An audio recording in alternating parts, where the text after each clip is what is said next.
All right, we're ready to go. Today I've got you one of the pioneers of Middle Eastern fragrances booming and a pioneer of the line itself, Hawas Ice, coming second in the entire line/family, and I think it's still tried and true the best one out there, and I don't think I'm the only one who agrees upon that.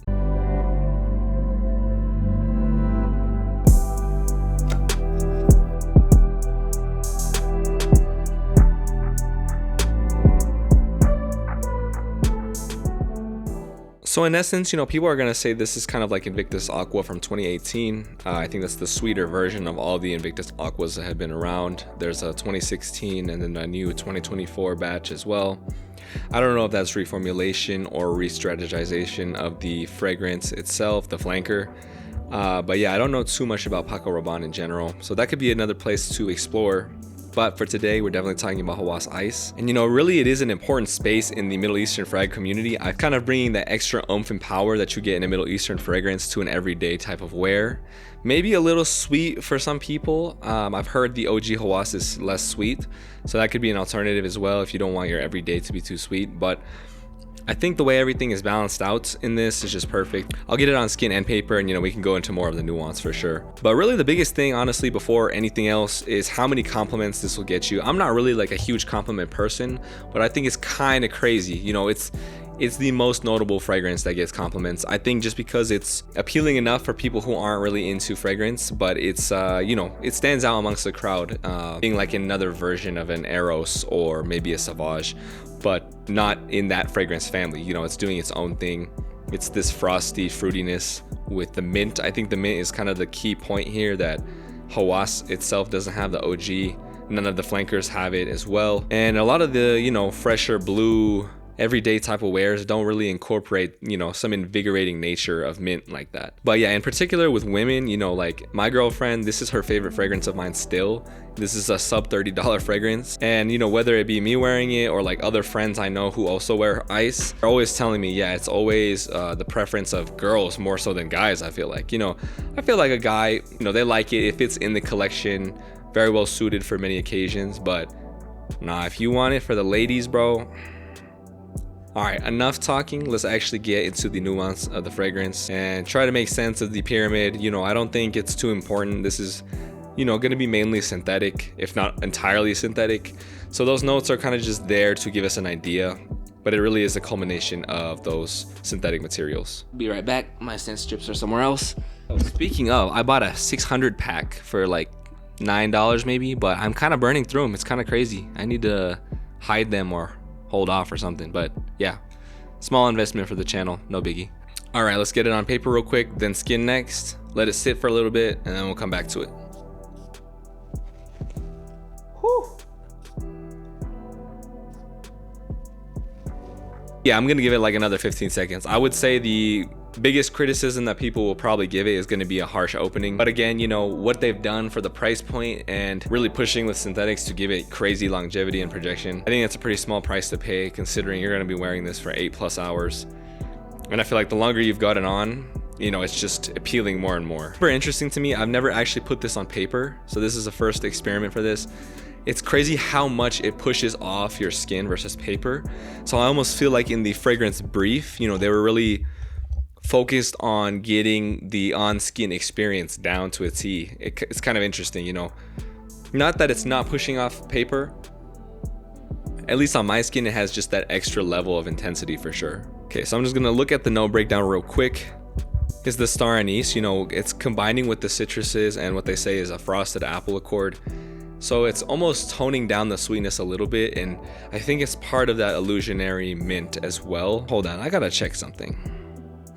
Fragrantica might be saying mint, but I don't know if that's actually a truthful breakdown. You know how Fragrantica is. I always go Parfumo if I can. Let's see. Parfumo, Fragrantica both say the same thing. No actual mint accord or mint note, but it is sort of a sensation. So I think it is star anise as a spice. Kind of gives you vibe of, like licorice as well, or fennel seed that has that like aftertaste of sweetness due to like the chemical reaction with your saliva. But that with frosted apple, maybe that's giving you some iciness, right? Like spice and a frost. I could see how that would be like the cooling effect of that. Yeah, that makes sense. But yeah, as soon as you get that opening, I like how the lemon and bergamot are incorporated. You know, those are pretty typical top notes, but again, they're nuanced nicely with, you know, some hits of apple and star anise. I think a lot of people too would probably say the plum accord is the like main show of this. I would say even though it's a mid note, it dries down for a long time. So you could almost consider it fundamental note of the mid going into the base, kind of that transitionary note. And then yeah, it just says musk, amber, dry wood, moss for the dry down. Again, I think they are there a little bit, especially, you know, musk, ambery wood base kind of being just a aspect of longevity, a longevity maker, if you will, in terms of a formula. So yeah, I think it's more there for the foundation itself versus being a key component in the smell per se. Yeah, I love this stuff. I see how it's not overly complex, but it has its signature moments. And I think that's really what makes it a hit. And I think it's going to be pretty timeless, at least, you know, in the cheaper realm of things. I'd be interested to see, you know, like a more niche version of this with like, you know, some elevated natural materials and, you know, of course, like another twist on the DNA, but that'd be really cool. Maybe that exists already. You guys can definitely let me know if something like Hawas Ice niche version exists. Maybe if I was a perfumer and, or, you know, I ever got big enough to like do a collab with a company, that would be something that I would, you know, probably strive towards. I don't know though. I like a lot of fragrance families, so I'd want to make anything and everything. Could maybe be another criticism too is actually the scent profile is pretty simple.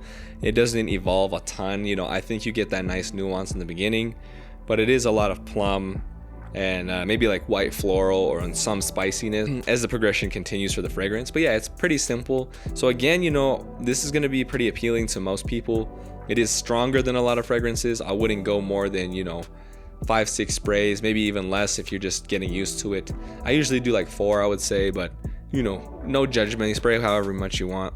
But for whatever reason, this is just gonna really appeal to women. I don't know what it is, just the combination of everything. You'll be in good hands. Maybe a final touching point as well regarding fragrance and regarding styling Hawas Ice with, you know, clothing. I really think you could wear this in a lot of occasions. Dress it up, dress it down. Older men might not find this as an easy reach compared to younger folks, but you know, honestly, if you wanted to just wear something more fun, more casual, something to boost your mood, I think this is perfect for that. Performance is great, very invigorating as a scent, and yeah, still my favorite Hawas. I like Verde a lot as well and Cobra a lot as well, but my main thing with Hawas is that I liked how the first couple were their own identity and really kickstarted the entire line, and you know, now it's more about putting a twist on a more popular scent. And that's absolutely okay. You know, I understand the strategy there, but I really think that makes the Hawas line per se. I think the main issue too is potentially a lot of people might miss out on Hawas and Hawas Ice because they're so distracted by all of these releases in the Hawas line. You know, they won't actually try arguably like some of the best in the line. So hopefully that doesn't happen. Hopefully people go back in the archive, kind of discover how it all started. And yeah, I think that'll give you an even better appreciation of Rasasi and the entire Hawas line. A lot of value here for, you know, an affordable fragrance, other than it being synthetic other than it being, you know, pretty synthetic, which may be a harsh criticism for some. I think this is one of the best that you can get in this price territory. And I think it's going to help you, you know, develop your fragrance collection as well. It's a good starter fragrance. So yeah, I mean, you can't go wrong. I've had great experiences with it. This is my second bottle even. I went through an entire bottle. I have a lot of great memories attached to it, and you know, that could be you as well if you want. You could always get a sample first. I recommend you do, regardless of how expensive or not the fragrance is. I think one of the worst feelings is just being stuck with a whole bottle of something you don't like. At that point, it's not even about price. It's just like, what am I going to do with this bottle? It feels cumbersome, if you will. So yeah, just keep that in mind. Thanks for tuning in. I tried to keep this one a little quicker, you know, bring a different energy to this review, but it was really fun. I think I've said it in previous videos, you know, I bring a different energy each day, and you know, I want my videos to also carry that with them. So, you know, if I'm a little more monotone one day, a little more upbeat another, I hope that's something you guys ebb and flow with as well. And you know, it kind of affects the review in a way too. It kind of, you know, sets the tone, if you will. So I think this was a good one. I hope you guys think so too. Let me know what you want to see next. I did just get laid off from my job, or you know, it's happening within the next week. So I'm gonna have to be more creative in terms of how I do fragrance content, but I won't be able to just like buy bottles on top of bottles to review. or do first impressions on.